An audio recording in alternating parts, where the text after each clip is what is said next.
Emma had never been the kind of person who felt entirely comfortable anywhere except inside her own head, and yet there was something about the ocean, the sound of waves crashing rhythmically against the shore, that made her feel like she belonged to the world for once, like she wasn't intruding.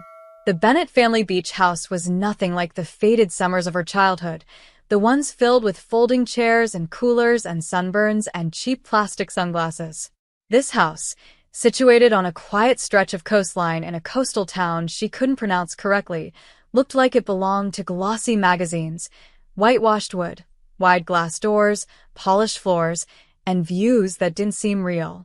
Rachel had called it modest, which, coming from her, probably meant her mother considered it her weekend escape, not her main showpiece. Emma, on the other hand, felt like a character who had been allowed onto a beautiful movie set without being fully written into the script. She arrived with Rachel on Friday morning, and everything smelled of summer, salt air, coconut sunscreen, jasmine from somewhere unseen. She felt free, even if she didn't quite know what to do with that feeling. Victoria wasn't there when they arrived. Emma glimpsed her only in photos on the wall, some candid, some clearly taken during elegant events. She was always perfectly composed, wearing tailored blazers or evening dresses, standing next to awards or smiling among people who looked just as polished. In these pictures, she was the kind of woman who didn't just walk into a room, she changed it. Emma told herself she wasn't intimidated, but she was. Rachel, bright and chatty like always, barely noticed Emma's quiet awe. They spent the day by the pool, reading, joking, occasionally wandering to the kitchen to steal snacks and cold drinks. That night, they watched a movie sprawled across a giant white sofa, and Emma thought, for the first time in years, that maybe she was happy. By Saturday morning, the sun was already blazing by the time they had breakfast. It was then that Rachel received the call that would become the turning point of everything. Emma watched her friend's face fall, then tense, then shift into frustration. "I can't believe this," Rachel muttered. "It's my academic advisor. He wants me back in the city for a meeting about my thesis, and if I don't go today, I lose my internship opportunity. I have to go." Emma blinked. "Today?" Rachel nodded, already packing her bag. "I'll be gone just overnight. You'll still have the house. Victoria will be around. She's busy today, but she'll be home tonight." Emma's heart jolted, though she didn't know why. She had never met Victoria in person, but suddenly, the idea of being alone in the same house with her felt like stepping into a story she hadn't agreed to be part of. It wasn't fear, just the feeling of something unexpected, something quietly thrilling. That evening, Emma found herself alone in the backyard beside the pool, the water impossibly blue, reflecting the warm hues of sunset. She sat with her legs dipped into the water, reading a book she wasn't truly processing. When she heard footsteps, she looked up. It was her, Victoria Sinclair, beautiful in a way that was quiet but unforgettable. She wore linen trousers and a cream-colored blouse, her hair loosely pulled back, barefoot, holding a glass of iced tea. She didn't look like someone stepping into her own backyard. She looked like she belonged to the sky, to the calm golden glow of the evening. "Emma," she said, pronouncing her name softly, like she had said it before. "Rachel told me you'd be here." Emma nodded, unsure whether to stand, speak, wave, or vanish. Yes. She had to leave. "I know," Victoria replied, settling into one of the lounge chairs. The air felt suddenly different, like the calm before a meaningful question. Emma realized she was staring. Victoria noticed, but instead of making it awkward, she simply smiled, something small, something almost hidden. "Do you like it here?" Victoria asked, her voice low, like she didn't want to disturb the serenity of the place. Emma looked around. "It doesn't feel real." Victoria nodded. "It doesn't sometimes." They were quiet for a while, and it wasn't uncomfortable. The conversation didn't rush. It didn't stumble. It simply hovered, gently, waiting. Emma didn't know whether to speak or listen, so she did both. Victoria said, "Rachel tells me you write. You study literature." Emma blinked. "Sometimes. I study English. I like stories." Victoria tilted her head. And what kind of stories do you like? The ones that are safe or the ones that are true? Emma felt something shiver inside her. She didn't know what to say, but she knew that the question wasn't really about books. That night, they spoke again on the back patio. Emma told her about her fear of not knowing what kind of life she wanted. Victoria told her that uncertainty wasn't weakness, it was honesty. Their voices were soft, nearly drowned out by the sound of the waves. Emma felt it then, not attraction, not yet. Something else. Recognition. Like she could see parts of herself she hadn't known existed, reflected in the calm steadiness of this woman who didn't seem lost at all. The first night ended without anything extraordinary happening. No dramatic confession. No accidental closeness. Just two women, a decade and a half apart in age, sitting under a sky filled with stars, speaking quietly as if they had always known how to. But as Emma went to sleep in the guest room that night, she felt something shift quietly inside her. Like a curtain had lifted. Not dramatically, but definitely. And she couldn't shake the thought. She hadn't come for the ocean. Not really. Something else was waiting. Something she didn't understand yet, but she would. Emma woke the next morning with the soft coastal light filtering through the white curtains, casting a gentle warmth across the room that made everything feel both peaceful and unreal, like she had woken inside a memory she hadn't lived yet. For a moment she didn't remember where she was, only that something had changed inside her, something she couldn't name, something that felt both new and familiar. Then the sound of waves returned, and with it, the memory of the previous night, of sitting by the pool beneath a violet sky, of Victoria's calm voice drifting between sincerity and mystery, of feeling understood without having to explain. She hadn't known that kind of comfort before. And yet, she hadn't felt entirely comfortable either. It was something different, something like being seen. She found Victoria in the kitchen, barefoot again, slicing lemons with a quiet ease as sunlight spilled across the marble countertop behind her, turning her hair slightly golden. She looked like she belonged to mornings just as much as she belonged to evenings. Elegant, composed, unhurried. Emma hovered in the doorway, unsure of herself, but Victoria glanced over her shoulder and offered a small smile, the kind that didn't ask for anything in return. "Did you sleep well?" she asked, and her voice was soft, but it wasn't small. Emma nodded as she stepped into the kitchen, pulling her sweatshirt sleeves over her hands like shield and comfort. Yes. It was peaceful. Victoria placed the slices of lemon into a glass pitcher filled with sparkling water and ice. "Peaceful is rare, isn't it?" she said, not turning around, but speaking like she somehow knew Emma's thoughts even before Emma did. They sat together at the kitchen island, eating breakfast that didn't feel like ordinary breakfast. Fresh berries, warm croissants, something that tasted faintly of apricot, and talked about nothing in particular. But in the small, in-between places of silence, something was happening. Emma became acutely aware of every detail, how Victoria listened fully when she spoke, how she rested one hand lightly on the table, how she seemed both perfectly sure of herself and quietly curious, like she was watching the world with patience rather than judgment. When Emma accidentally spilled a bit of tea, she felt strangely embarrassed, like it mattered deeply that she not seem childish or clumsy in front of her, which was absurd, and yet, it mattered. Victoria didn't laugh or fuss. She simply handed her a napkin gently, her eyes holding something kind but unreadable.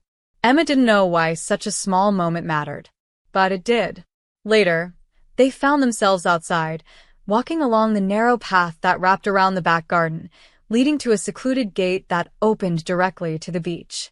Emma walked barefoot in the sand, while Victoria kept her sandals on, though she didn't seem entirely committed to the decision. There was something about her, outside, in nature, that felt softer, less polished. She stopped occasionally to look out at the ocean, not wistfully but thoughtfully, the way someone looks at something they trust. Emma dared to ask, "Do you come here often?" Victoria turned to look at her. "Sometimes. When I need to remember that I'm small." Emma looked at her, surprised. "You don't seem small." "That's the problem," Victoria said, with a faint smile that didn't reach her eyes. They sat on the sand, not close, but not far. The breeze lifted strands of Victoria's hair, and Emma noticed how natural she looked, how unguarded. She wasn't the woman from the framed magazine cover photos. She was someone real. Someone who might cry sometimes when no one was watching. Someone who might have once been afraid of the future. 2. They talked about books.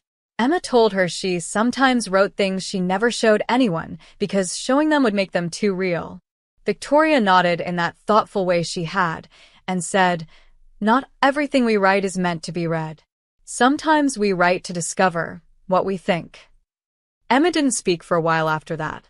Later, back at the house, Emma went to shower, and when she stood before the mirror with damp hair and flushed cheeks, she felt strangely different. Not prettier, not older, but more awake, more aware that something was happening to her. She wasn't falling in love, she told herself. She barely knew Victoria. But there was something quietly magnetic, something that drew her closer not because it was romantic or thrilling, but because it was true. After lunch, the sun was high and the air sticky with warmth. Emma found herself drifting, gravitating toward the pool without thinking. She changed into her swimsuit, not for the sake of swimming, but simply to float, to let the water hold her like a cradle. She dipped in, silent, slow, feeling the cool calmness spread through her.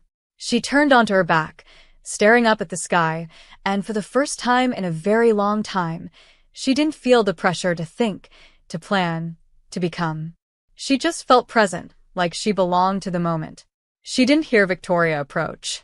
She only opened her eyes to see her on the other side of the pool, wearing a white linen cover-up over a swimsuit, her hair loose and moving slightly with the breeze. She wasn't meant to be beautiful in that moment, yet she was. Not because of appearance, though that too was undeniable, but because of the stillness in her, the quiet certainty she carried like a secret. She sat on the edge of the pool, legs in the water, face turned slightly toward the sun, eyes closed. Emma watched, feeling something gentle and grounding, something that didn't feel like infatuation, but like recognition. Like finding a familiar melody in a song you've never heard before. They didn't speak at first. They just sat there, sharing silence that didn't feel empty, but full. Then Victoria said quietly, "You feel things deeply, don't you?" It wasn't a judgment. It was an observation. A truth Emma didn't know how to hide from. She nodded, her voice barely audible. "I try not to." "Don't," Victoria said. "Feeling deeply isn't weakness."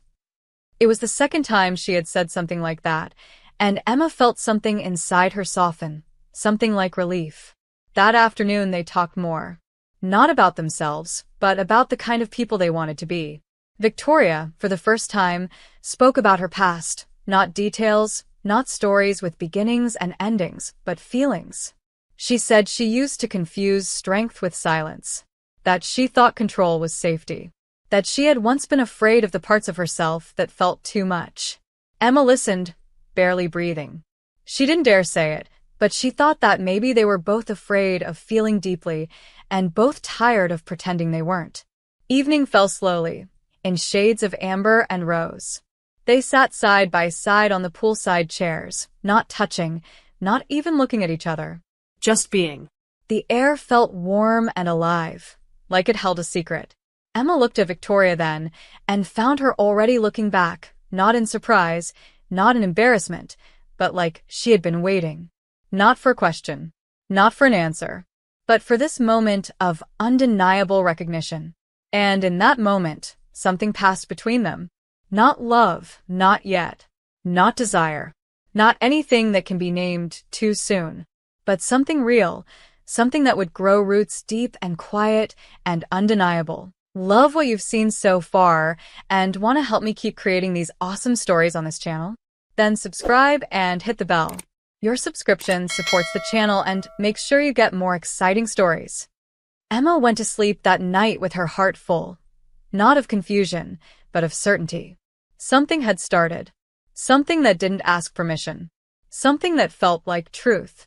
It wasn't love, not today. But someday, it might be. Emma woke on the third morning to the sound of faint wind and distant seagulls, but there was something different about the air, something almost anticipatory. It wasn't louder or brighter or more dramatic than the day before, and yet it carried something intangible, like an inhale held too long. She lay still for a while, remembering the previous days not in snapshots, but in feelings.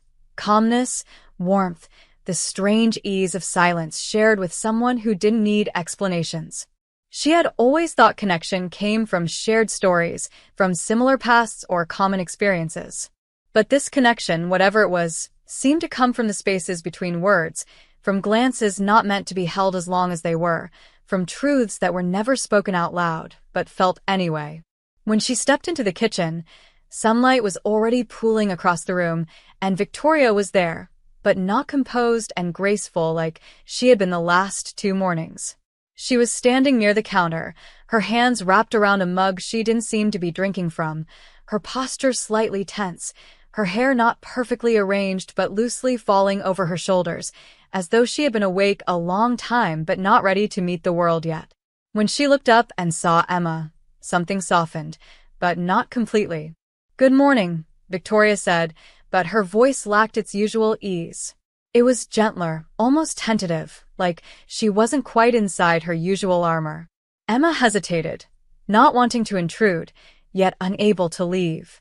Something about Victoria's expression felt important. This wasn't the woman who gave calm, well-considered answers, the woman who seemed to navigate silence effortlessly. This was someone who looked human, not in the polite, controlled way, but honestly, vulnerably human. You don't ask in those moments what's wrong. You don't pry. You wait. "Did you sleep?" Emma asked quietly, not to ask about rest, but to ask about peace. Victoria looked at her for a long moment before answering, and when she did, it wasn't rehearsed or shielded. It was simply true. "Not very well," she said, and that was all. Emma didn't press further, but she stepped into the room anyway, making tea more slowly than necessary, not to delay, but to stay. They stood near each other without speaking for a while, and somehow that was the most honest thing they could do. Eventually, Victoria exhaled, softly, like she had been holding her breath, and said, "Sometimes I wake up with a feeling I can't name. Nothing is wrong, and yet everything feels fragile. Like I could shatter it if I move too quickly." Emma didn't speak immediately. She didn't want to fill the moment with platitudes or assumptions. Instead, she let the words linger in the air, acknowledging them by giving them space. Victoria set her mug down. "It's not sadness. Not quite loneliness either. Just fragility." Emma nodded slowly. "Maybe it's honesty," she said. Victoria looked at her then, not surprised, but deeply, quietly moved. Like she had been given a word she didn't know she needed. They took their tea outside, walking without purpose, and ended up near the garden bench beside the jasmine bushes. It wasn't particularly special or scenic, yet it felt like the right place for this kind of morning, soft, unpolished, real. They sat, not facing each other, not performing connection, just sitting, side by side, both looking forward. Emma spoke first, not loud, not timid, but like someone offering a truth that didn't ask to be taken, only to be heard.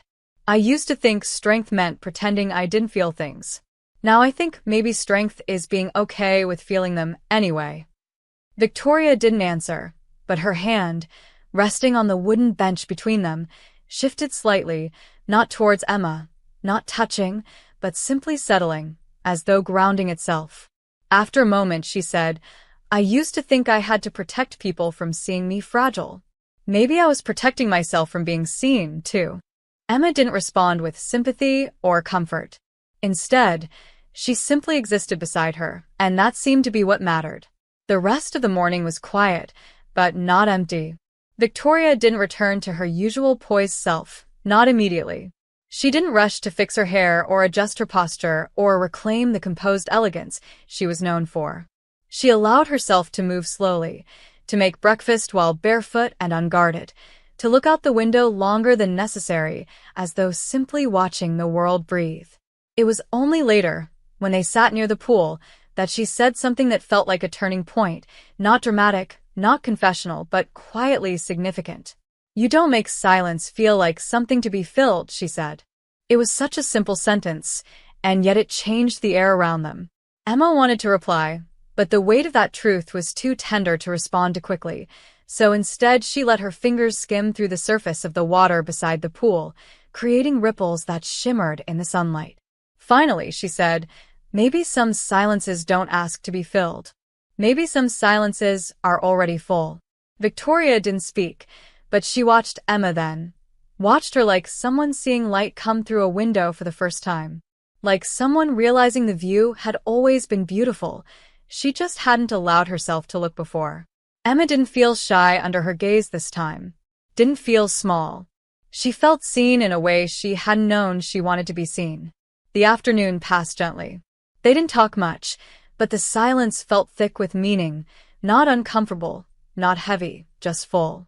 When they walked along the beach later, Emma noticed something. This time, Victoria removed her sandals too. Slowly, deliberately, like a decision that mattered. She walked barefoot through the sand, and the wind tangled strands of her hair, and she didn't move to fix it. They reached the water's edge, where the waves brushed softly against their feet, and Victoria said suddenly, "My father used to say that some people are lighthouses. They don't chase ships. They stand still and shine." Emma looked at her, understanding more than she could explain. "And some people," Emma said softly, "don't know they're shining." Victoria's expression shifted, just barely, just enough to show something unguarded. Maybe someone has to show them. It was the quietest moment, and somehow the most intimate one so far. When the sun began to set, painting the sky in muted coral and lavender, they turned back to the house, walking more slowly than before, as though neither of them wanted to arrive, because arriving meant the day would end. Emma didn't know what this feeling was. It wasn't love, not yet. And it wasn't simple admiration. It was something deeper than both. Something like belonging. Something like truth. Emma didn't expect that feelings could change in silence, without confession, without sudden moments, without anything that could be visibly labeled as a turning point. But something was undeniably shifting, not loudly, not in a way the world would recognize, but quietly, in heartbeats and pauses, and in the awareness of presence. The morning felt different, not because of anything external, but because Emma was aware of herself in a new way. When she brushed her teeth, when she tied her shoes, when she passed a mirror and caught her own eyes, there was a strange, fluttering question inside her. Not who am I, but who am I becoming? She didn't have an answer, and strangely, she didn't feel afraid of not having one. By now, she was used to the rhythm of the house when it was quiet, and today, it was quiet in a new way. She walked downstairs and found Victoria sitting by the wide window overlooking the ocean, not reading, not working, not even drinking coffee, just sitting as though she was letting the morning wash over her. She didn't look composed or controlled. She looked present. Without turning her head, Victoria said, "There's a strange comfort in being seen by someone who doesn't need you to perform." Emma didn't speak, but she felt the words settle inside her like the gentle thud of a heartbeat. She sat down beside her, not on the opposite chair, but near the window as well, so they both looked out at the horizon. Victoria wasn't speaking about Emma directly. Or maybe she was. But it didn't matter. What mattered was that what she said felt true, like a mirror held up gently, without force. They didn't speak for a while. Instead, they simply existed, side by side, not touching, not facing each other, but both resting in the same presence, and that was enough. Later, as the sun climbed higher, Emma walked into the kitchen to make tea, and for the first time, she found herself thinking about Victoria before seeing her, wondering if she would appear, wondering what expression she would be wearing, wondering why the idea of being in her presence felt like the quietest kind of gravity. She didn't understand why it mattered, only that it did. When Victoria entered moments later, Emma felt, not excitement, not nervousness, but something like a deep inhale, a sense of attention, a soft awareness, a warmth that had nothing to do with the tea or the sun. Victoria moved with calm, but not the kind of calm that hides emotion, the kind of calm that holds it. "Do you ever feel," Victoria asked, gently stirring sugar into her tea, "that some people don't just speak to you, but speak to parts of you you didn't know how to voice?" Emma didn't answer immediately. She didn't want to answer carelessly. Finally, she nodded. Yes, she whispered. Someone who makes silence feel different. Not empty. Not waiting. Just full. Victoria looked at her then, and this time, the look was long. Not intrusive, not questioning, just present. A deep, acknowledging presence that didn't ask for anything, and yet somehow gave everything. The look didn't say, I see you. It said, I see you seeing me. And that felt even more intimate. They talked a little by the window, but only briefly. The rest of the morning unfolded quietly, folding laundry that wasn't theirs, preparing lunch with the ease of people comfortable in shared space, reading near enough to hear each other breathe, but far enough to pretend they weren't watching. There was no need for closeness, because the closeness didn't come from proximity. It came from awareness. Emma went to the pool in the early afternoon, the sun reflecting off the water like scattered glass. She wasn't trying to escape the questions swirling in her chest. In fact, she felt she was moving toward them. There was something honest about being in water, something that made her feel both held and weightless. She floated, breathing slowly, not trying to push the feelings away, not trying to name them, just letting them be what they were. When she turned, she saw Victoria standing a few feet away, not in swimwear, not dressed for the pool, but simply there, watching through the sliding door. She didn't look away when Emma met her gaze. She didn't excuse herself or pretend she hadn't been observing.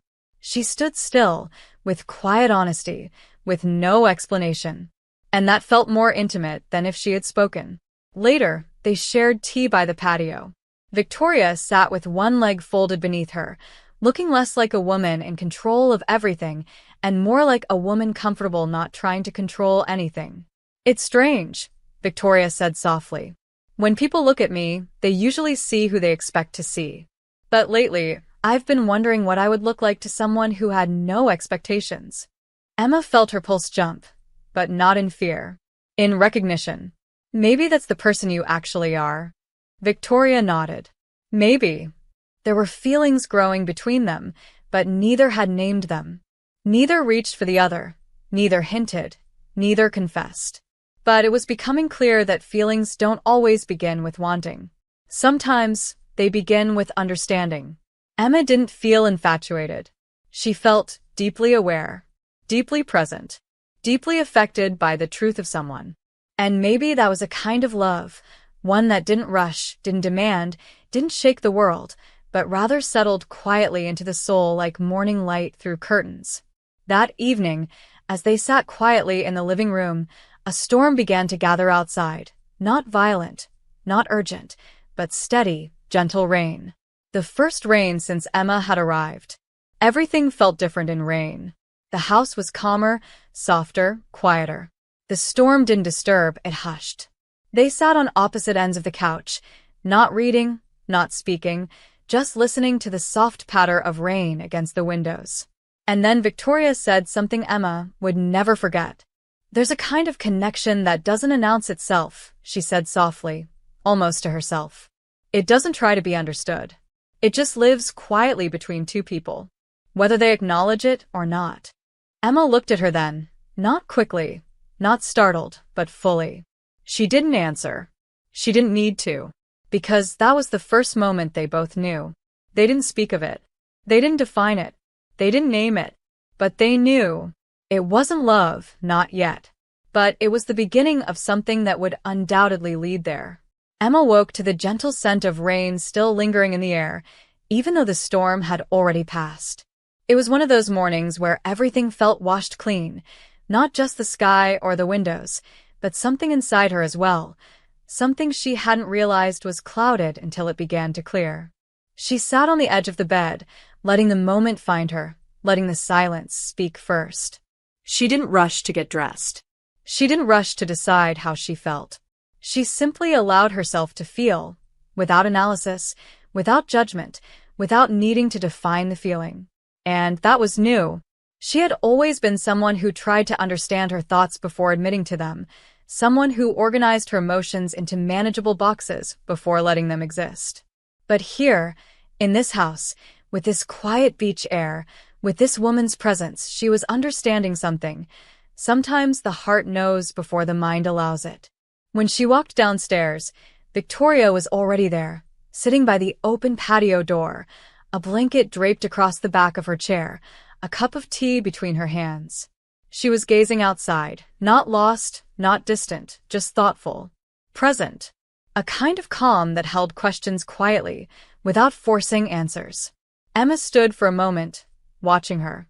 Something inside her stilled. Something else stirred. She didn't understand how she could feel both safe and uncertain in the same moment, but that was how it felt, grounded and untethered all at once. When Victoria noticed her, she didn't smile right away. She didn't speak. She simply acknowledged her with a softness in her gaze, something unspoken, something only felt, something that said, "I see that you're here. And I'm glad you are." No words, just presence. Emma joined her by the patio, but this morning it felt different, not because of anything said, but because of something quietly known. They shared tea again, but this time the silence wasn't just comfortable. It was sacred. Not the kind of silence that waits for someone to speak, but the kind that is the conversation. That means something without trying. And that was new to Emma, realizing that sometimes words only interrupt what the heart already understands.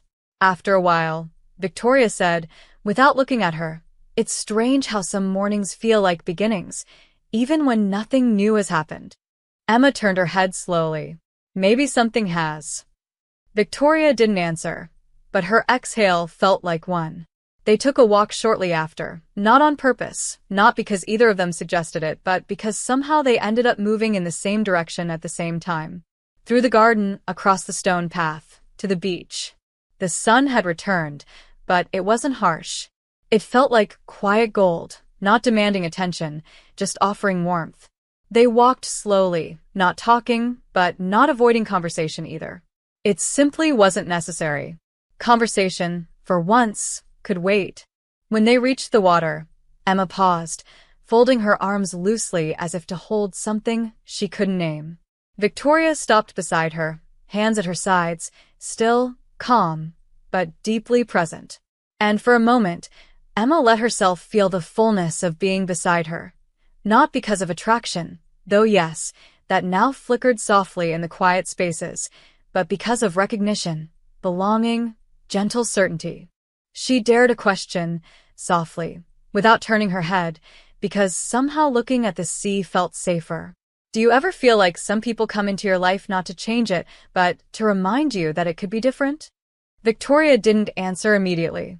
Then she said, just as softly, "Not different. More honest." Emma nodded, slowly, as though her heart understood before her mind did. They didn't touch. They didn't move closer. But something did. Something inside both of them.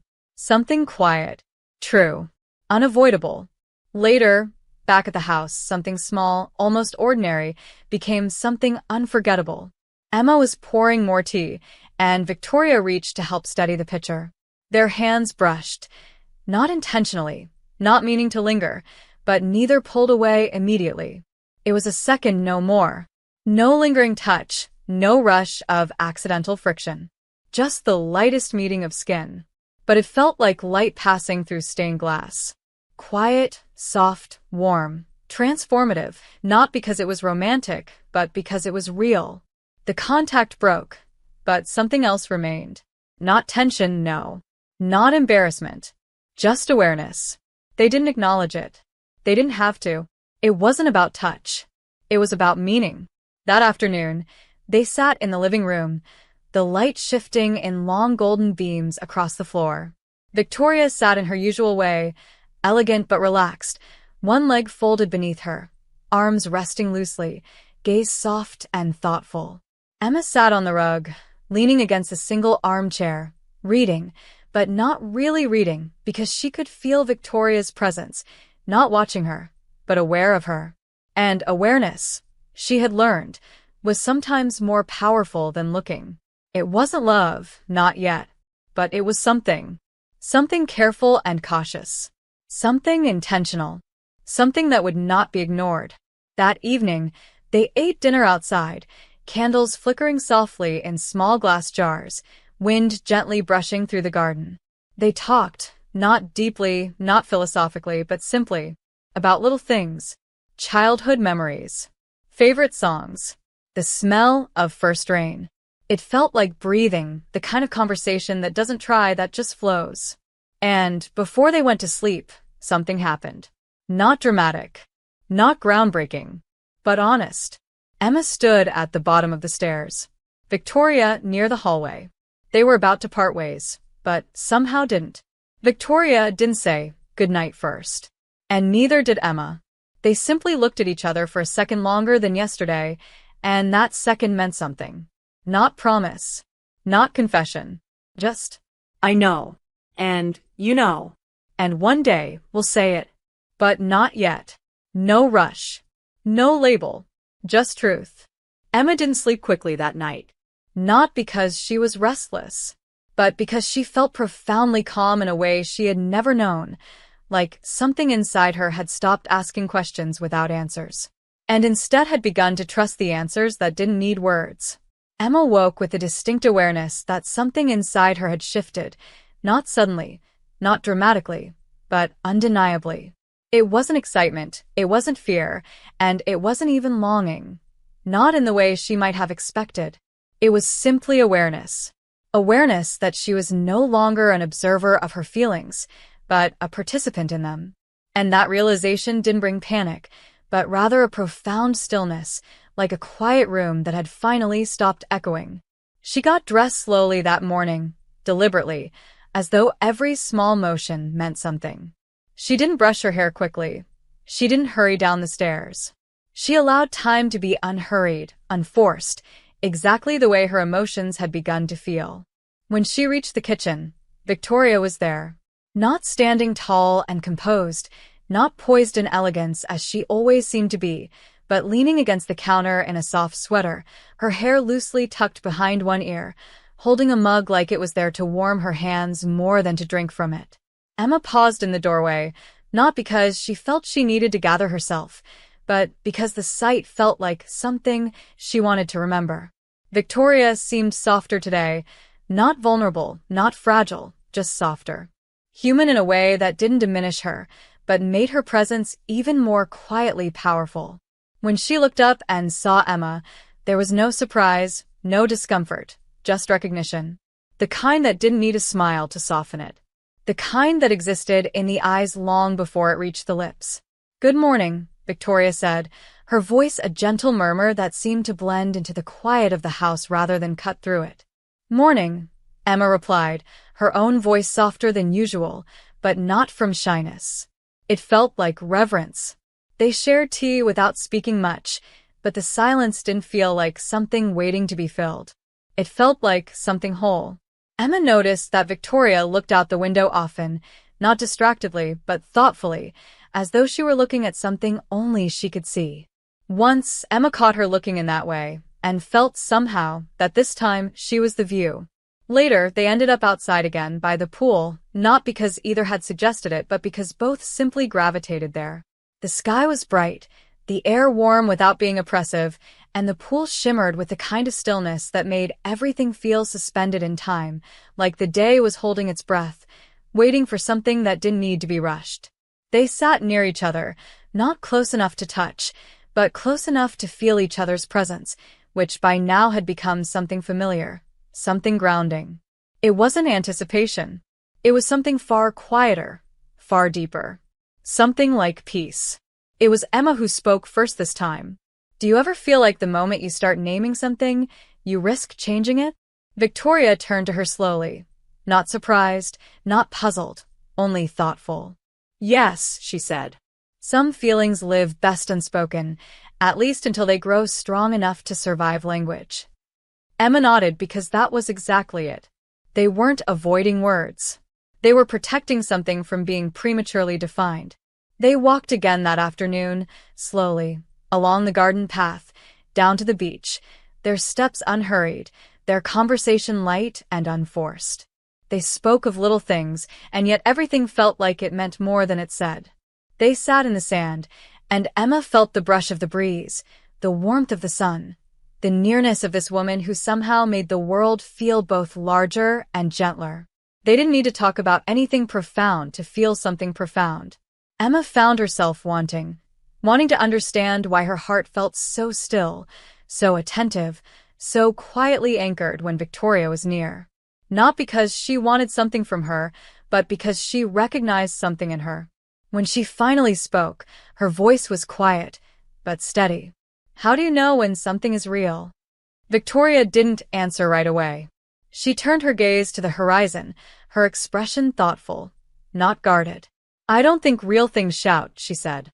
"I think they remain, even when everything else fades." Emma heard those words in her chest, not just in her ears.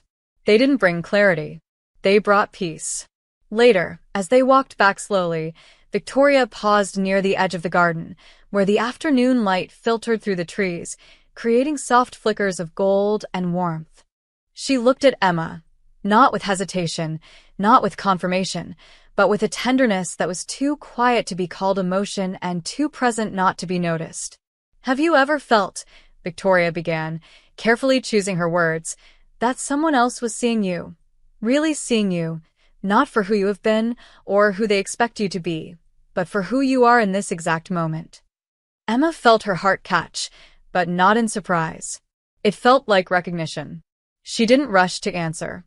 She didn't panic at the vulnerability of the question. She simply looked back, steady, gentle, honest. "Yes," she said. "I think I feel that now." A silence followed that answer, but it wasn't empty. It wasn't uncertain. It wasn't afraid.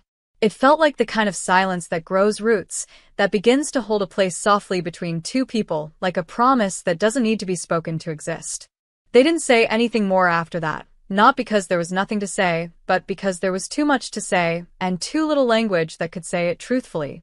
That evening, they didn't part ways as easily as before. They stood near the stairs, and this time, neither of them moved quickly. Neither rushed toward their rooms. Neither seemed ready to end the day. Not because they needed more conversation, but because leaving felt like stepping away from something quietly sacred. Victoria's voice was softer than usual, almost like an exhale. "Good night, Emma." Emma didn't whisper her reply. She said it clearly, gently, full of something unspoken but undeniably present. "Good night." They held each other's gaze, not for too long, not in hesitation, not in fear, but in acknowledgement. Something had changed. It wasn't named. It wasn't confessed. But it was real. And it wasn't going away. That night, Emma didn't lie awake in confusion. She didn't examine or dissect her feelings. She simply felt them. Fully. Calmly. Honestly. And for once, that was enough. Emma woke with a feeling she could not quite place, as though the quiet certainty that had settled within her over the last days was trembling, not in fear, but in anticipation.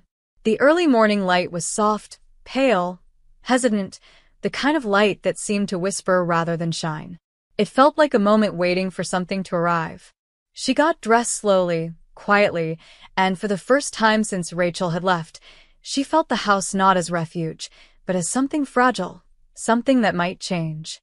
She walked downstairs expecting silence, but it wasn't silent. Voices. Or rather, one voice. Rachel. She froze halfway down the stairs, not because she was startled, but because something inside her knew, before any word was spoken, that everything was about to shift. Rachel stood in the kitchen, throwing her overnight bag on a chair and already talking in her familiar, quick, cheerful way, telling Victoria about the academic meeting, about the city traffic, about the coffee she had spilled on her sweater on the way, about the relief of returning to the coast. She hadn't noticed Emma yet. Emma stood still on the last step and watched them. Rachel moved quickly, smiled easily, spoke casually, and belonged here in a way Emma never had. And for the first time, Emma felt something she had not let herself feel until now. She did not belong here. Not in this family. Not in this friendship. Not in the story that had been unfolding silently between her and Victoria. Victoria greeted her daughter calmly, warmly, but not with the same composure she had worn before Rachel left. There was something softer in her. Something unguarded. Something Rachel didn't seem to notice, but Emma did. A softness that hadn't been there before. A softness that Emma suddenly felt protective of without fully understanding why. Rachel saw Emma finally and lit up instantly. "Emma, you're still here." "Oh, thank God. I thought you would have gone home yesterday. I was actually sad I missed the weekend together, but I'm back now and you're still here." Emma smiled, genuinely but quietly. "I'm glad you're back." And she was. Truly. But something about those words felt different to say now. They felt further away. They ate breakfast together for the first time in days. The three of them. And everything felt normal. And yet nothing felt normal to Emma. The conversation was light. Laughter flickered occasionally. The house felt lively again. But the silence, the kind that had felt whole and meaningful between Emma and Victoria, was now gone. Not replaced by noise, but interrupted. As though something sacred had been shut away carefully, respectfully, but undeniably. Victoria was composed, calm, polite with her daughter, warm even. But she was no longer unguarded. No longer emotionally present in the same open, quiet way she had been with Emma these past days. And Emma felt this deeply. Not as loss. Not as disappointment. But as truth. Some spaces can only exist between two people when no one else is looking. And now, for the first time, Emma felt torn between what was true and what was safe. Between what was meaningful and what was allowed. Rachel talked. Victoria listened. Emma observed. And something in the way Victoria occasionally glanced at her, aware, silent, acknowledging, told her that what had grown between them had not disappeared. It had only become invisible. And perhaps invisible was a safer place for it for now. Later in the afternoon, Rachel took Emma down to the beach, laughing, talking, catching up, asking questions about the last few days. "Did you miss me?" "I'm sure it must have been boring here without me," she joked. Emma hesitated, but smiled. "It wasn't boring." Rachel looked puzzled. "Did you and Mom talk?" "She's usually busy. She barely talks to anyone on weekends." Emma didn't answer immediately. She looked at the ocean instead. "We talked," she said, "but nothing more." Rachel laughed. "Careful. She'll adopt you if you're too polite." Something about that sentence stirred something sharp and fragile inside Emma. Adopt you. The word pierced through the quiet space where Emma had been holding all of her unnamed feelings. Because what she felt did not belong to daughter-like affection, or admiration, or dependence. That word, adopt, felt wrong. Not because it was cruel, but because it was profoundly untrue. That evening, the three of them had dinner together. The atmosphere was warm, normal, almost idyllic. But even as conversation flowed, Emma became increasingly aware of the difference between connection and familiarity. Rachel belonged here. Emma had simply visited. And Victoria was both present and absent at once, saying little, listening much, and every so often, glancing at Emma with a look that held something that could not, should not, be spoken. It wasn't longing. It wasn't secret. It was recognition. And that, somehow, was deeper than both. After dinner, Rachel went upstairs to unpack. The house grew quiet again, but not like before. The silence now was not full, not sacred. It was cautious. A silence that was aware of itself, aware of boundaries, aware of the new shape it had to take. Emma stood by the pool, looking at her reflection in the darkened water, hearing her heartbeat in a way she never had before. Quiet but sure. She didn't feel confusion anymore. She felt clarity. And clarity did not solve things. It complicated them. Behind her, the sliding door opened softly. She didn't turn. She knew who it was. Victoria stepped outside. She didn't speak. She didn't stand beside her. She didn't move closer. She simply stood. Present. Honest. Like she always did. And then, after a quiet moment, she spoke. Not rushed, not hesitant. Simply truthful. "Some things change when someone returns," Victoria said softly, "but it doesn't mean they weren't real while they existed." Emma closed her eyes, letting those words settle inside her like light. She looked at the water, nodded at Victoria, and whispered. It didn't disappear. A pause. Then, Victoria replied, with the quiet certainty of someone who understood more than she could say. No, it didn't. Nothing more was said. Nothing more was asked. But something had been acknowledged. Rachel was back. The world had shifted. And whatever lived between them had returned to a quiet place, not abandoned, only waiting. Emma didn't sleep well that night. She wasn't restless in the dramatic, tossing and turning way, no. It was quieter than that, deeper. Every time she closed her eyes, she felt suspended between two truths, the world as it had been before Rachel returned, and the world as it was now. She was not confused about her feelings anymore. She wasn't even afraid of them. What unsettled her was the space they now had to occupy, small, hidden, pressed into silence, tucked behind words she could no longer speak freely.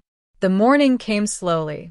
Emma sat up in bed watching the soft rays of light filter through the curtains, feeling as though the house itself had changed temperature.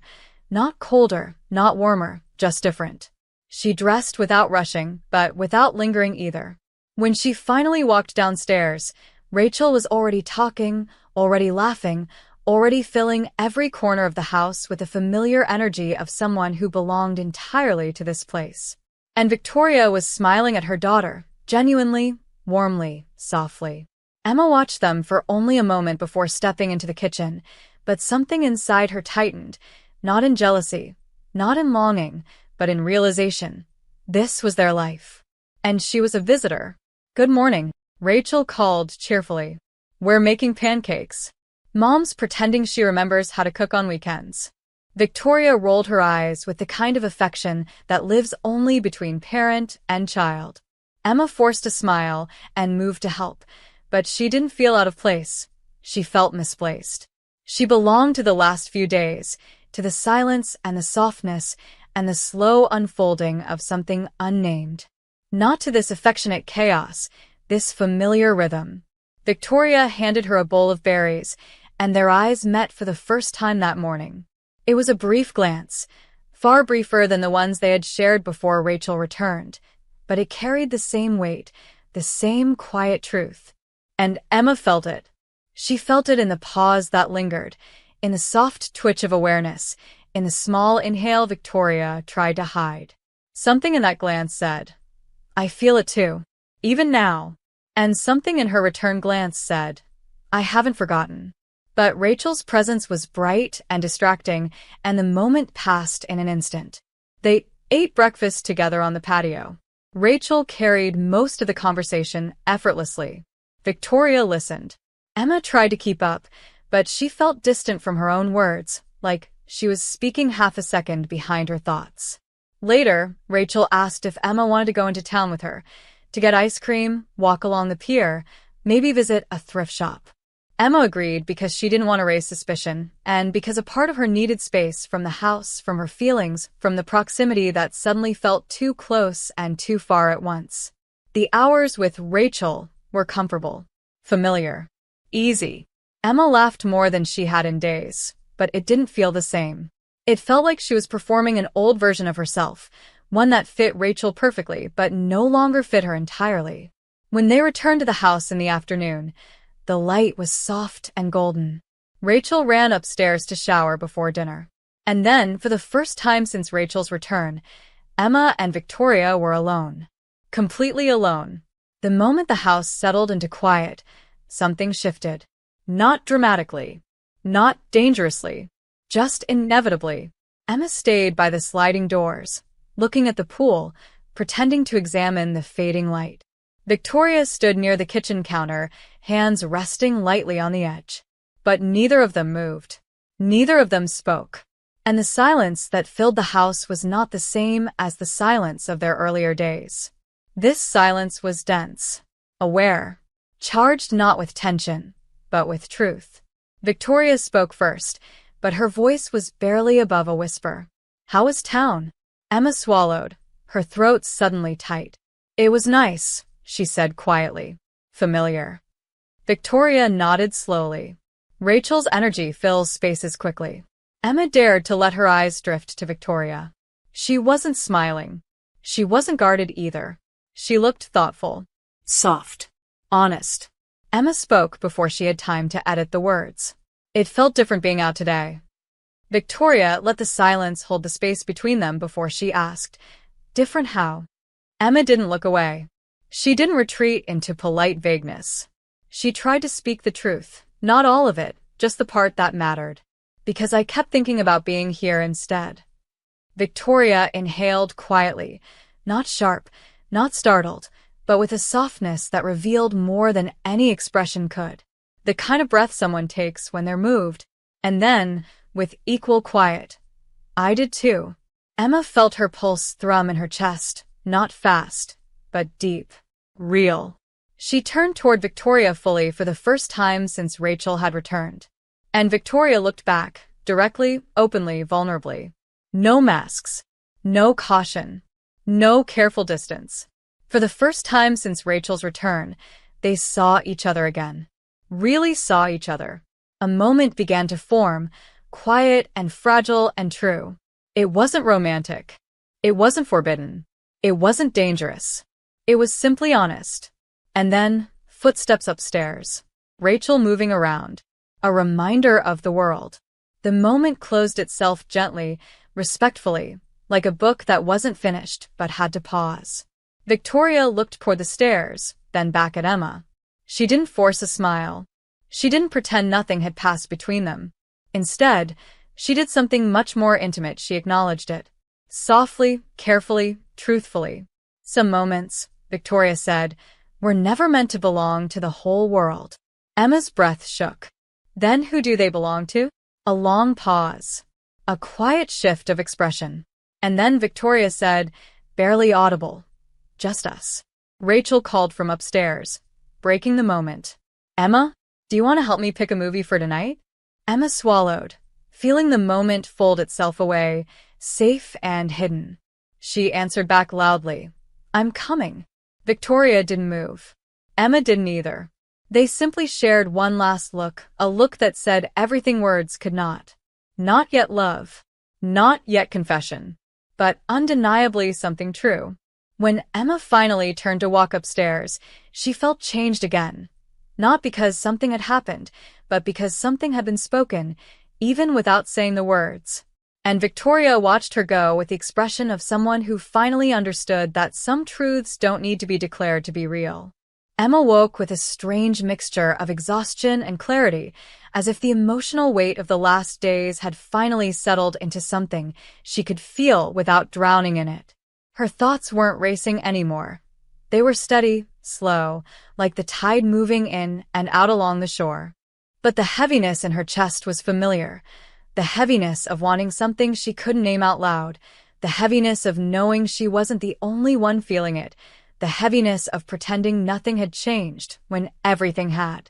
She moved through the morning quietly, almost carefully, aware of every sound, every breath, every shift in the house.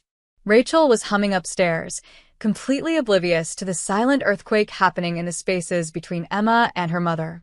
And Victoria. Victoria was in the kitchen, staring into a cup of coffee she hadn't touched, shoulders tight, her entire posture speaking in truths she refused to say aloud. Emma paused at the doorway, unsure whether she should step in or flee. Eventually, she chose to walk in, not because she was brave, but because being near Victoria, even when it hurt, felt more honest than pretending she didn't care. Victoria didn't look up immediately. When she finally did, her gaze flickered with something fragile and immediate, relief, longing, fear, all tangled together and buried in the calm mask she tried to hold in place. "Good morning," she murmured. Her voice was gentle but cracked in the middle, like she was trying to keep it steady and failing in microscopic ways only Emma would notice. "Morning," Emma replied, equally soft. They stood there in the kitchen, the silence between them feeling like an open book no one dared to read aloud. Victoria moved first. She placed her cup down, took a slow breath, and said quietly, "I'm sorry about yesterday." Emma frowned slightly. "Why are you apologizing?" "Because I don't want you to think I'm pushing you away. That I don't feel what I feel." The words were barely audible, a confession disguised as caution. Emma's heart tightened. I don't think that. Victoria's shoulders loosened a fraction, but not enough to free her from the weight she carried. But, she added quietly, I need to create boundaries. For both of us. Emma swallowed hard. Isn't it too late for that? The question slipped out before she could stop it, but it didn't feel wrong. It felt necessary. Victoria looked at her then, really looked, and her eyes said everything her mouth refused to. Emma. I feel this too. Emma. I didn't expect this. Emma. I'm scared. Emma. I don't want to hurt anyone. Emma. I don't want to hurt you. Before either of them could speak again, Rachel burst into the kitchen, cheerful, energetic, breaking the tension without realizing it. Let's go to the farmer's market today. They have that kettle corn I love, and Mom, you always buy those weird lavender soaps. Come on, it'll be fun. Emma forced a smile. Victoria blinked away her feelings. Rachel was unaware. And the day began.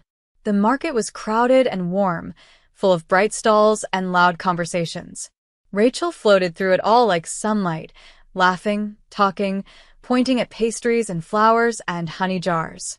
Emma followed, smiling when she needed to, nodding when expected, but always aware of Victoria's presence close behind her. And Victoria kept her distance, physically and emotionally, but her eyes found Emma constantly. Whenever Emma drifted too far, whenever someone bumped into her, whenever she looked lost in thought for even a second. It wasn't possessive. It wasn't romantic. It was protective. Quietly, painfully protective. At one stall, Rachel wandered off to talk to a vendor she knew. Emma paused at a display of handmade candles, breathing in scents of vanilla and rosemary and jasmine. Victoria approached quietly, standing beside her, not close enough to touch, but close enough that Emma felt her warmth. Emma, she said softly, her voice almost trembling with restraint. Emma didn't look at her. She didn't trust herself to. Yes, I'm trying, Victoria whispered. I know, Emma replied, still staring at the candles. I am too. Victoria exhaled shakily. It's not working very well. Emma's lips curved into a small, sad smile. I know. A long silence followed, filled with tension and tenderness and unspoken truths. Then Victoria added, more quietly than ever, it scares me how natural this feels. Emma finally turned her head, meeting her gaze. It scares me too. They didn't say anything else because Rachel returned at that exact moment, oblivious and bright, throwing her arms around both of them, pulling them toward a stall selling fresh lemonade. Emma and Victoria stepped back instantly, like touching would have broken something fragile. But the echo of their honesty lingered in the space between their bodies. The afternoon passed. The ocean breeze cooled. They returned to the house. And that evening, the emotional weight Emma had been carrying finally caught up to her. She excused herself from the living room early, claiming she was tired. Rachel didn't question it. Victoria's eyes followed her all the way down the hall. Upstairs, in her guest room, Emma sat on the edge of the bed and let the tears come. Not sobbing, not breaking, just quiet tears of confusion, longing, fear, and truth. She didn't cry because of something Victoria said. She cried because of everything she hadn't said. After several minutes, she wiped her face, took a slow breath, and heard a soft knock at her door. Her heart stopped. She opened it to find Victoria standing there, arms crossed tightly, expression unreadable but eyes shining with concern. Rachel's asleep, Victoria whispered. Emma nodded. Neither moved. Neither breathed. And then Victoria asked, Can I come in? Emma stepped aside.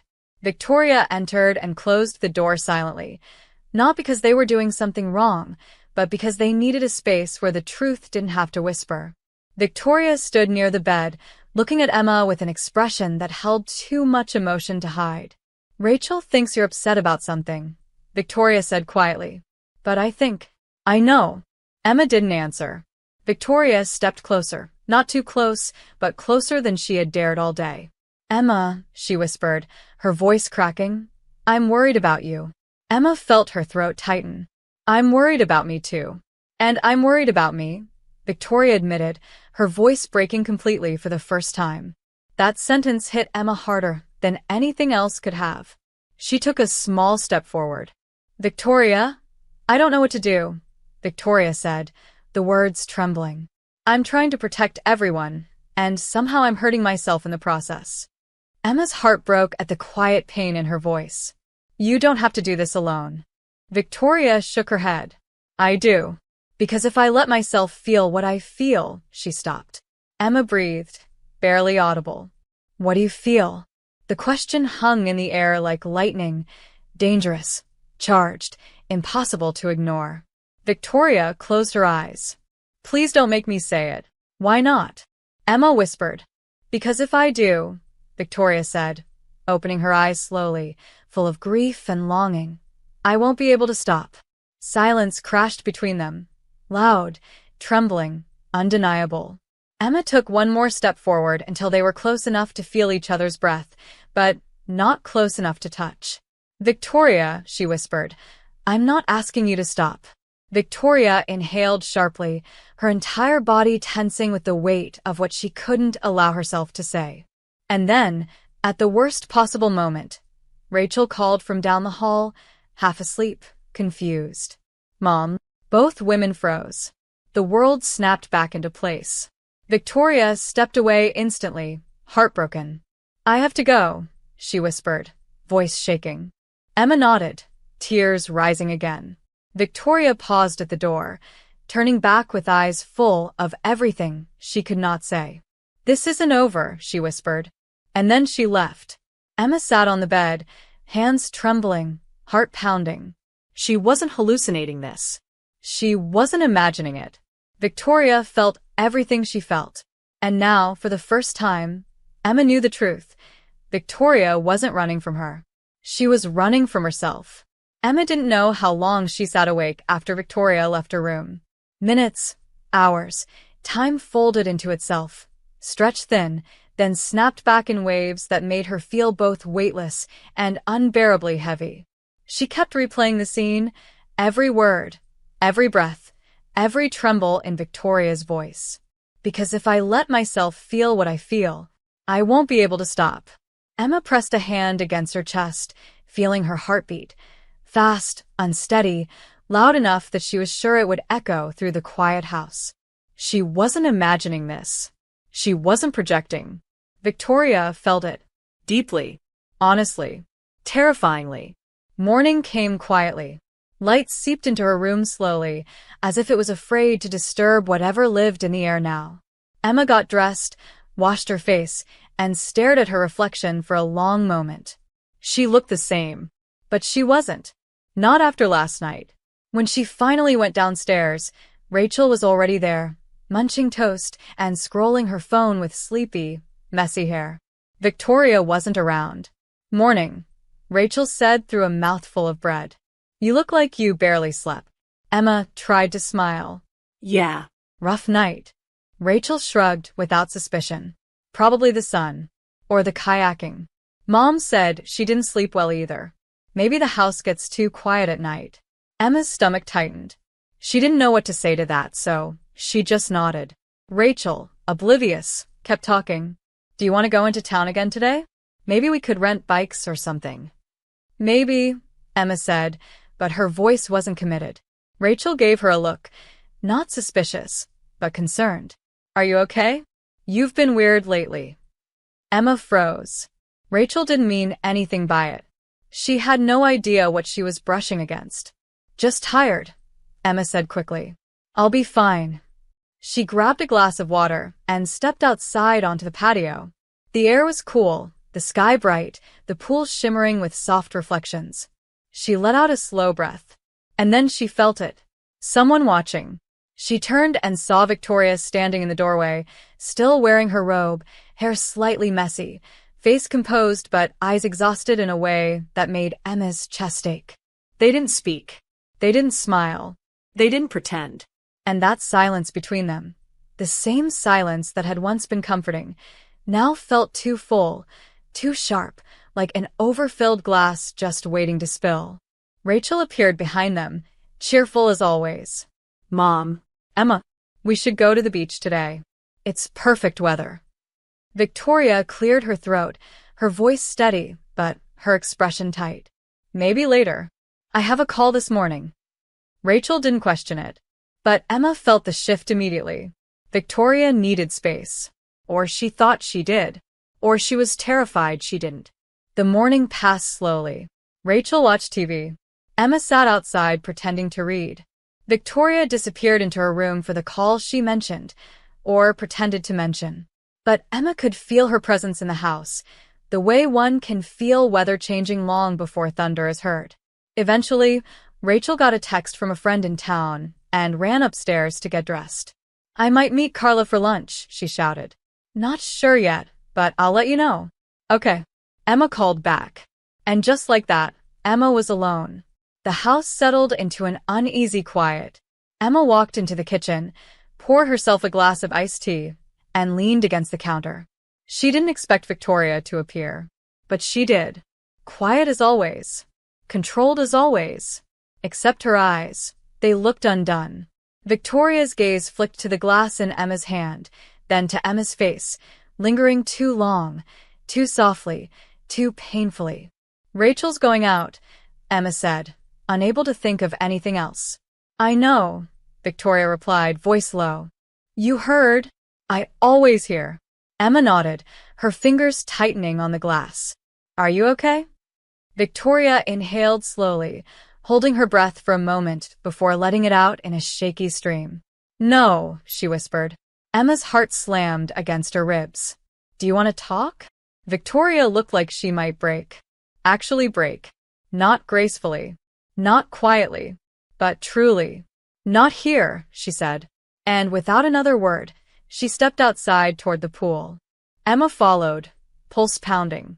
Victoria stopped at the far end of the deck, away from the house, away from any windows.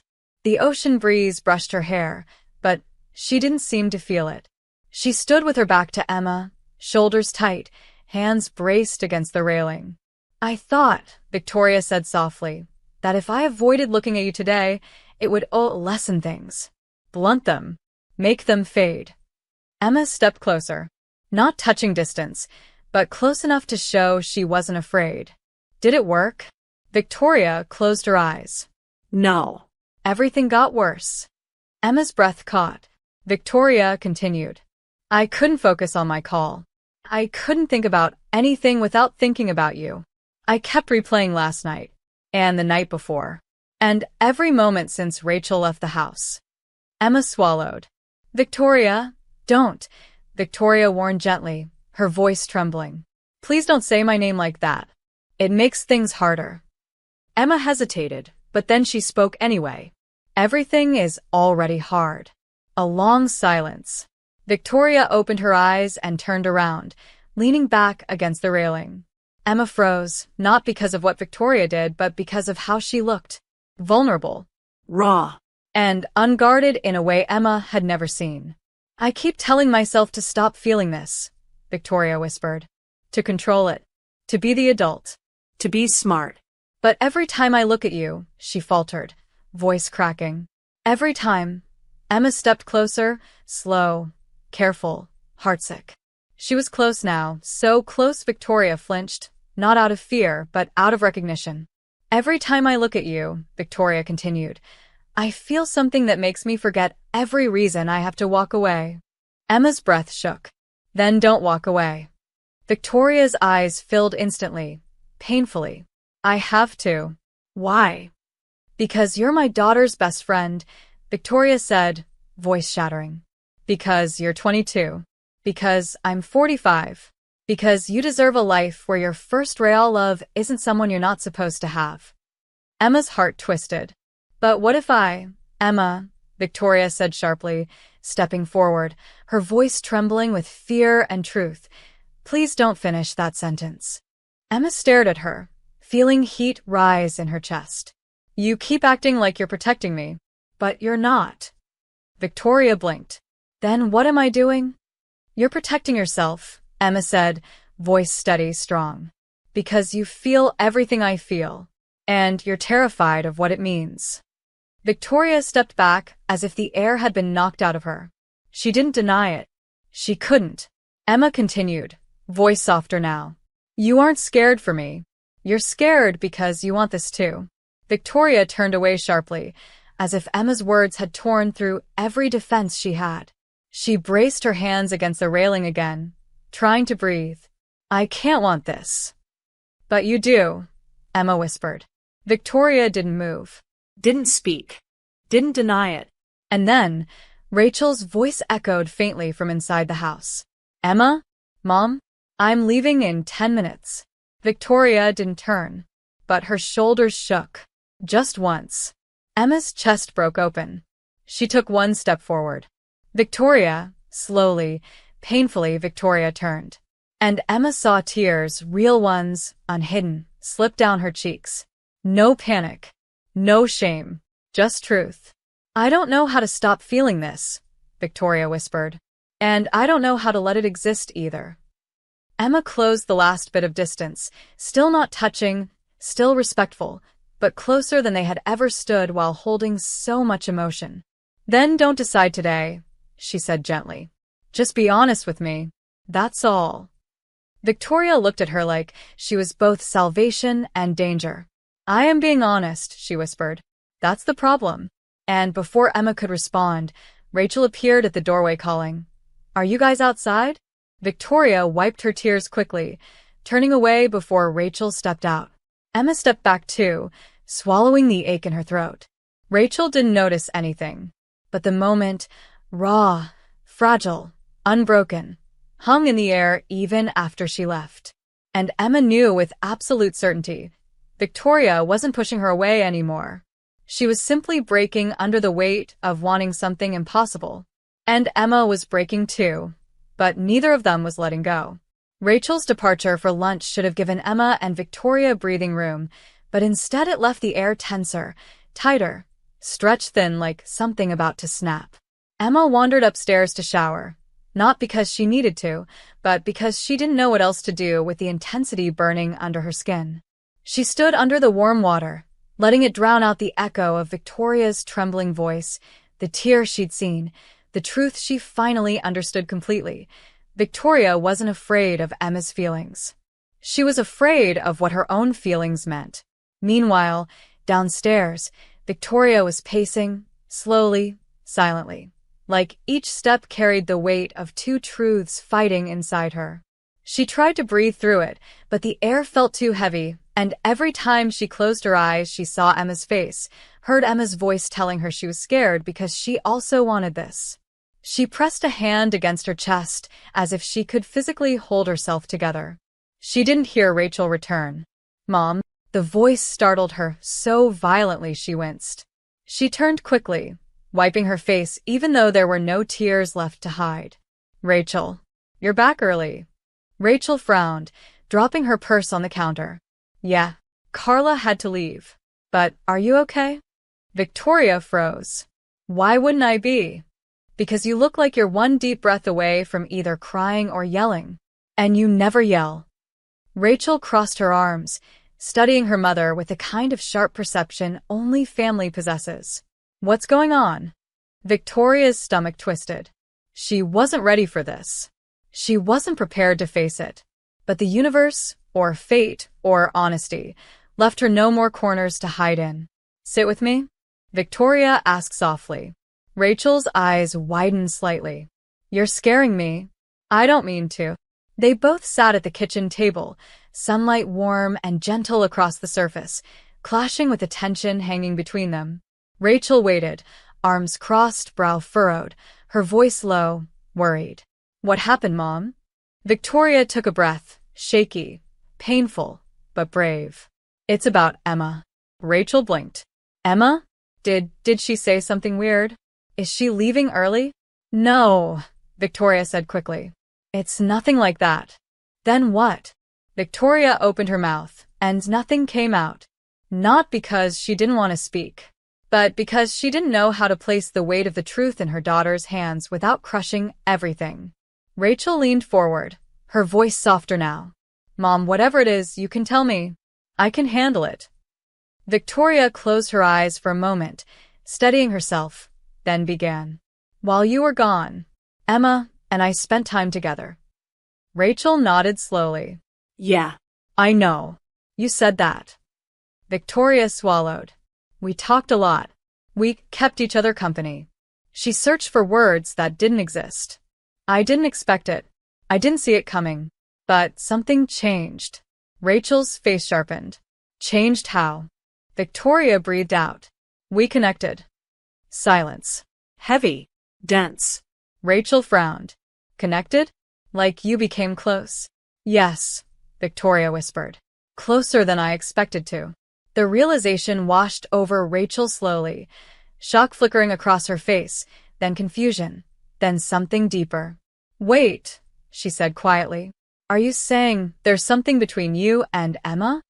Victoria didn't run from it this time. Yes, she whispered. Something emotional. Unplanned. Unwanted. But real. Rachel pulled back as if those words had physically struck her. She stared at her mother, eyes wide, expression fractured. Emma? My Emma? She isn't yours, Victoria said gently, painfully. She's her own person. And something grew between us that neither of us expected. Rachel shot up from her chair, pacing now, her breath coming fast. Oh my God. Oh my God. How long? Did something happen? Did you? Stop, Victoria said firmly, standing too. Nothing physical happened. Nothing inappropriate happened. But emotionally, something undeniable developed. Rachel pressed her hands to her forehead. Mom, she's my best friend. Victoria nodded, her expression filled with remorse and honesty. I know. And I didn't want this. I didn't seek it. I fought it. I'm still fighting it. But it's the truth. Why didn't she tell me? Rachel demanded, her voice cracking. Why didn't you? Because we were trying to understand it ourselves, Victoria whispered. Because we didn't want to hurt you. She stepped closer, vulnerable and trembling. Rachel, I care about her. More than I meant to. More than I thought possible. Rachel stopped pacing. Tears filled her eyes, hurt, confusion, betrayal tangled with disbelief. So, you have feelings for Emma? Victoria inhaled, exhaled, steadied herself. Yes. Rachel covered her mouth, tears falling. I don't understand. She's my friend. You're my mom.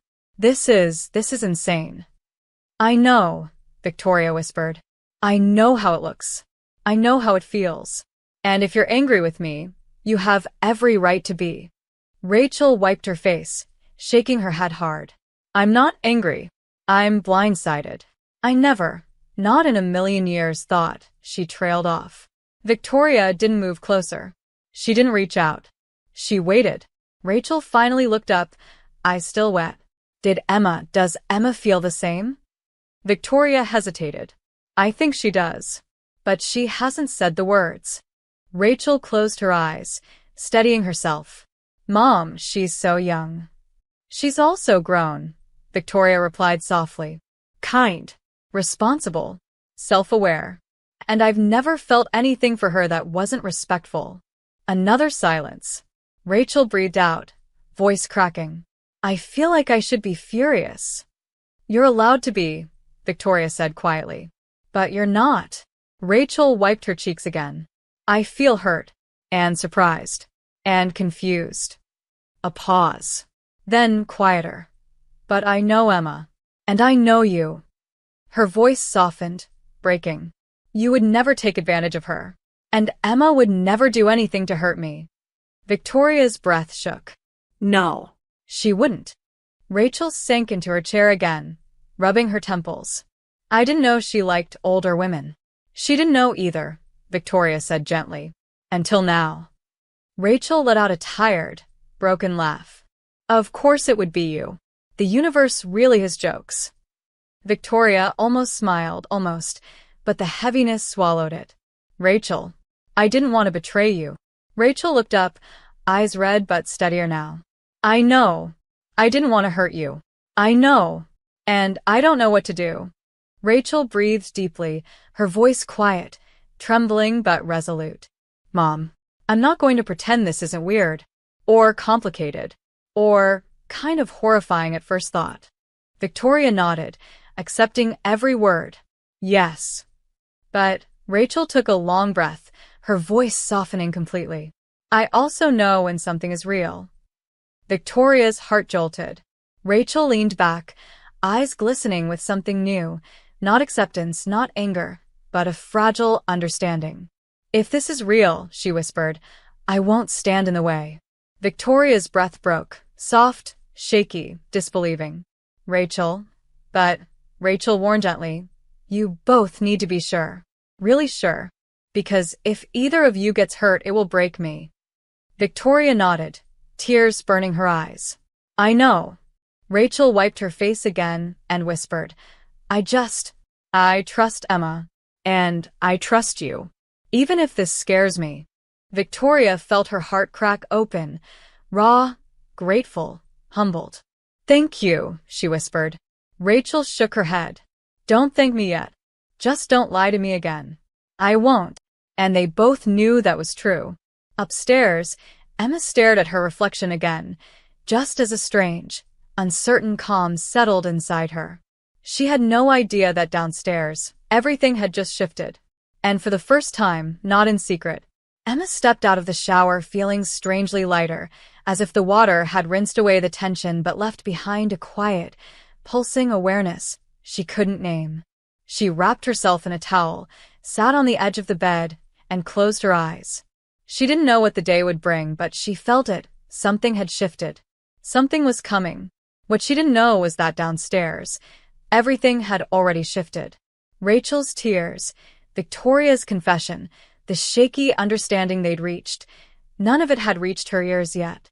She only sensed the ripple of change without knowing its origin. When Emma finally dressed and stepped into the hallway, she felt the air differently. Quieter, heavier, but not the same silence from before.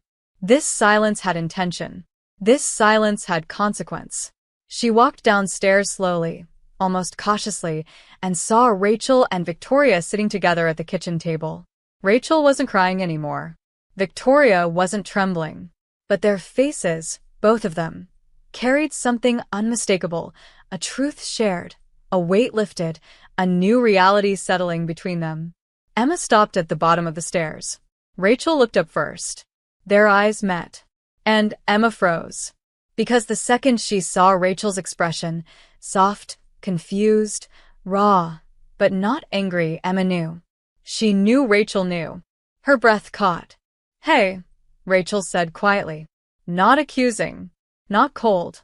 Just gentle. Emma swallowed hard. Hi. Victoria's eyes flicked to Emma, filled with a cocktail of vulnerability, hope, and fear she was no longer trying to hide. Rachel took a slow breath, then stood up, walking toward Emma with hesitant steps. Can we talk? Emma nodded, her pulse hammering. They walked outside onto the patio. The air was warm, the ocean breeze brushing softly across Emma's skin, but she felt cold with anticipation.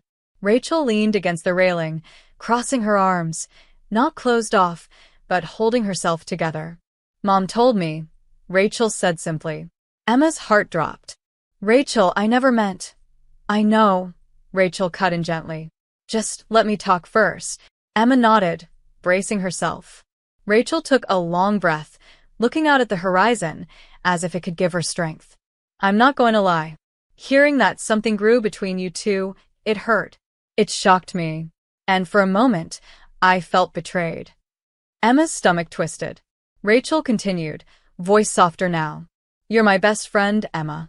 You're the person I trust most. And the idea of you and my mom having something I didn't know about, it just shook me. Emma's voice trembled.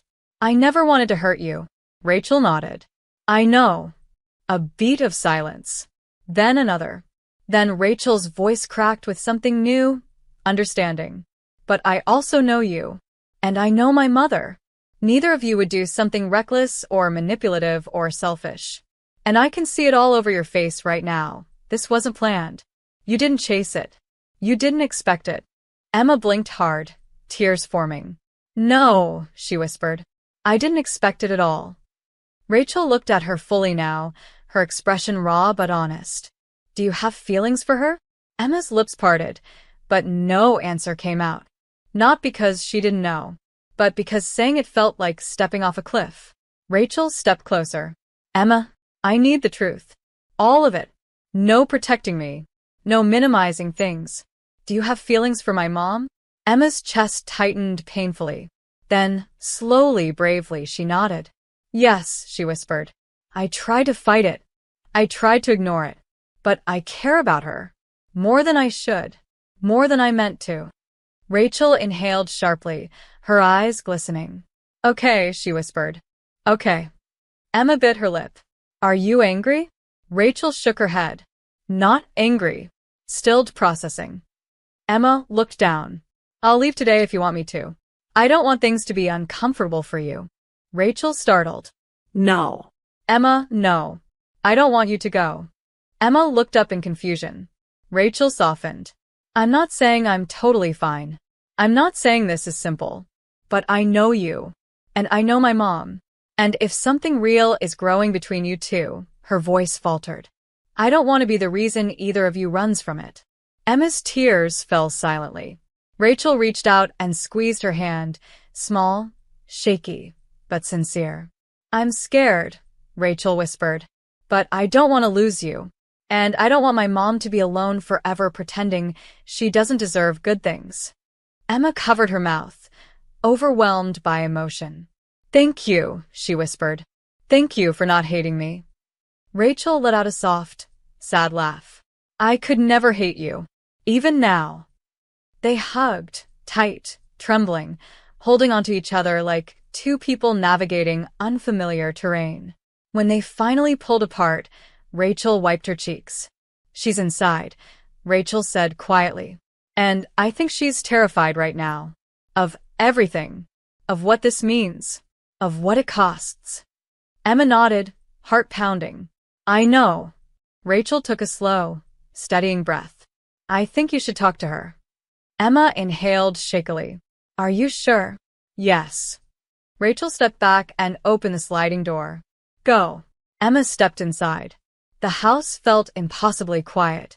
Victoria stood in the living room, stiff, pale, eyes full of fear she hadn't been able to hide since the moment she saw Emma. Emma walked toward her slowly. Victoria's breath hitched.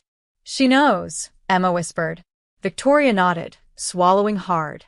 I'm so sorry you had to find out like that. She's not angry, Emma said softly. Victoria looked stunned. She isn't. She's scared, Emma said. But she wants us to talk. Victoria closed her eyes, relief and terror mixing in equal measure. Emma reached her, close enough to touch, but still giving space. Victoria, Emma whispered, voice trembling.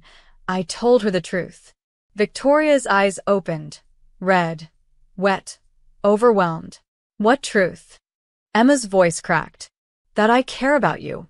Victoria's breath broke, a soft exhale like something inside her had finally shattered open. Emma stepped closer, just a fraction, but enough to close the emotional distance.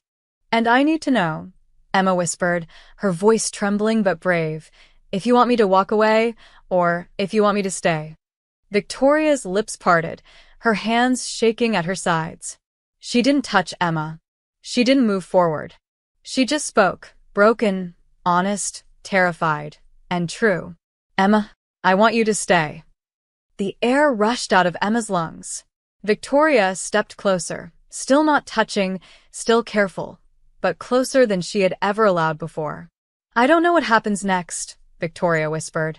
I don't know how complicated it will be, or how afraid I'll be tomorrow. But right now I want you here. Emma felt warmth bloom in her chest, painful and beautiful. I'm here, she whispered. I'm not going anywhere unless you ask me to. Victoria's breath trembled.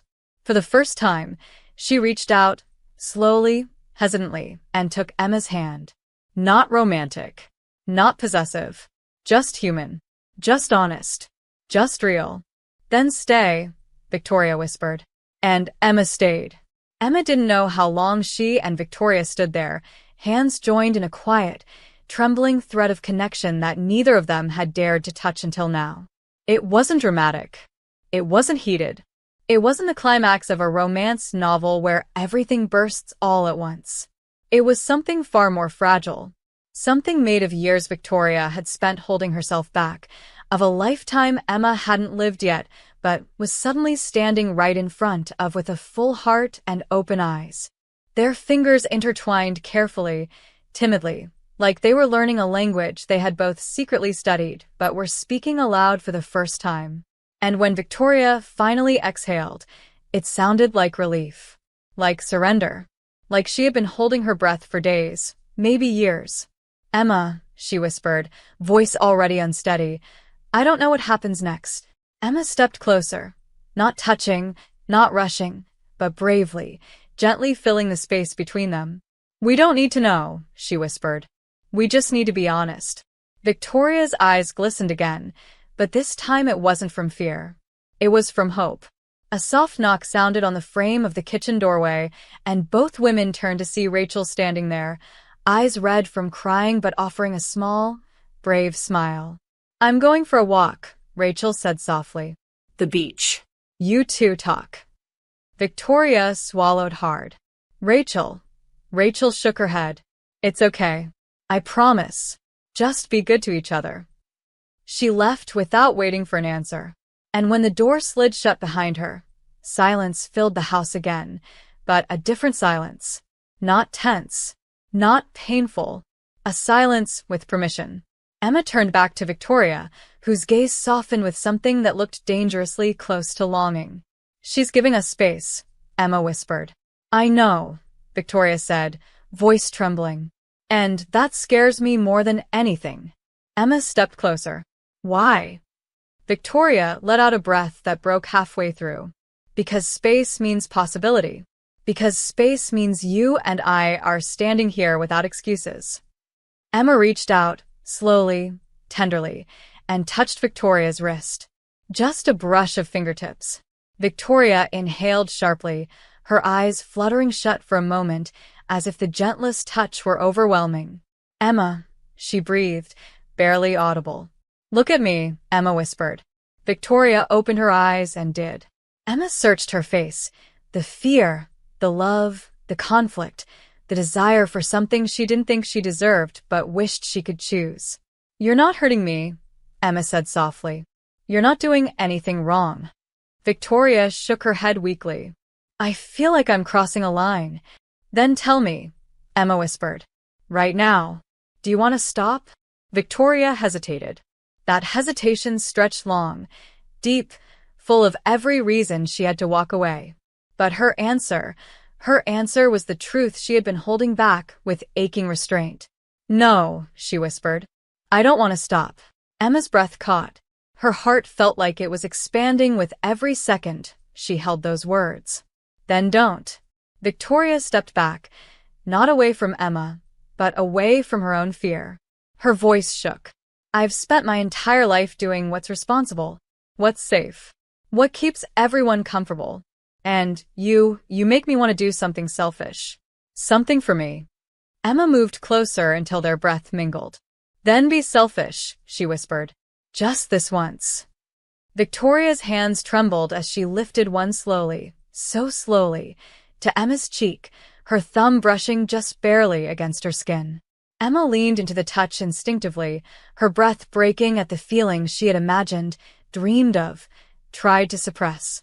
Victoria stared at her hand on Emma's cheek with disbelief running through her eyes. "I shouldn't," she whispered. "I know," Emma murmured. "But you want to."